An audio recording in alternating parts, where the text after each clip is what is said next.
Amis terriens, amis terriennes. Bienvenue à la chaîne Luso Channel.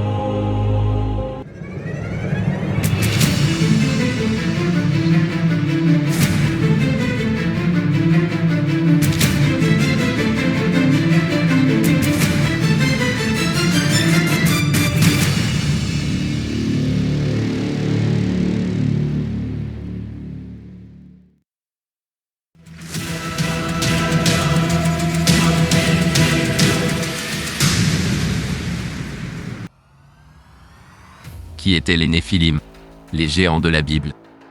La Bible nous révèle certaines choses qui, selon les croyances judéo-chrétiennes, est la parole de Dieu écrite. Ces écrits nous laissent seulement des indices sur les mystères en ce qui concerne ces êtres mystérieux et intrigants que sont les Néphilim. La première mention des Néphilim dans la Bible est dans Genèse 6. Genèse 6:1. Lorsque les hommes eurent commencé à se multiplier sur la face de la terre, et que des filles leur furent nées. 2. Les fils de Dieu virent que les filles des hommes étaient belles, et ils en prirent pour femmes parmi toutes celles qu'ils choisirent. 3. Alors l'Éternel dit, « Mon esprit ne restera pas à toujours dans l'homme, car l'homme n'est que chair, et ses jours seront de 120 ans. » 4. Les géants, Néphilim, étaient sur la terre en ces temps-là, après que les fils de Dieu furent venus vers les filles des hommes, et qu'elles leur eurent donné des enfants. Ce sont ces héros qui furent fameux dans l'Antiquité. 5. L'Éternel vit que la méchanceté des hommes était grande sur la terre, et que toutes les pensées de leur cœur se portaient chaque jour uniquement vers le mal. 6. L'Éternel se repentit d'avoir fait l'homme sur la terre, et il fut affligé en son cœur. 7. Et l'Éternel dit, « J'exterminerai de la face de la terre l'homme que j'ai créé, depuis l'homme jusqu'au bétail, aux reptiles et aux oiseaux du ciel, car je me repens de les avoir faits. » Dans ce bref passage, il y a deux groupes de personnages qui rendent perplexes les érudits. Qui sont ces fils de Dieu, et qui sont ces géants, ces Néphilim? Genèse 6:1-4 fait référence aux fils de Dieu et aux filles des hommes. Il y a plusieurs hypothèses sur l'identité de ces fils de Dieu, et sur pourquoi les enfants qu'ils ont eus avec les filles des hommes sont devenus une race de géants. Voici les trois principales hypothèses sur l'identité des fils de Dieu. 1. C'étaient des anges déchus. 2. C'étaient de puissants souverains humains. 3. C'étaient des descendants de la lignée pieuse de Seth, qui se sont unis à la mauvaise lignée de Caïn. Le fait que dans l'Ancien Testament, l'expression « fils de Dieu » fait toujours référence aux anges. Job 1:6, 2:1, 38:7 penche en faveur de la première hypothèse. Mais avant de continuer, si le contenu vous plaît, vous savez comment faire. Je compte sur vous. Merci. Cependant, dans Matthieu 22:30, qui dit que les anges ne se marient pas, pose problème ici. La Bible ne nous donne aucune raison de penser que les anges ont un genre ou sont capables de se reproduire.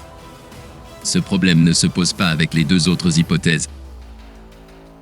Pour le mythe des Néphilim, dans les textes canoniques, adoptés par les juifs chrétiens et musulmans, ainsi que dans de nombreuses sources apocryphes, qui sont à l'inverse non canoniques, est établie en effet une analogie entre les géants et les Néphilim. Leur identité. Après avoir considéré le verset 6:4, les commentateurs de la Bible ont avancé plusieurs suppositions concernant l'identité de ces Néphilim. D'après certains, la racine de leur nom indique qu'ils étaient tombés des cieux, autrement dit qu'ils étaient des anges déchus, qui se seraient unis à des femmes pour engendrer les hommes forts, les hommes de renom. D'autres biblistes, s'arrêtant surtout sur l'expression « et aussi après cela », verset 6:4, déclarent que les Néphilim n'étaient pas les anges déchus, ni les hommes forts, puisqu'ils étaient sur la terre en ces jours-là, avant que les fils de Dieu aient des relations avec des femmes. Ils affirment que les Néphilim n'étaient que des hommes méchants comme Caïn, des bandits, des brutes et des tyrans qui errèrent sur la terre, jusqu'à ce que le déluge les détruise. D'autres enfin, se fondant sur le contexte du verset 6:4, arrivent à la conclusion que les Néphilim n'étaient pas eux-mêmes des anges, mais les descendants hybrides d'anges matérialisés, qui eurent des rapports avec les filles des hommes.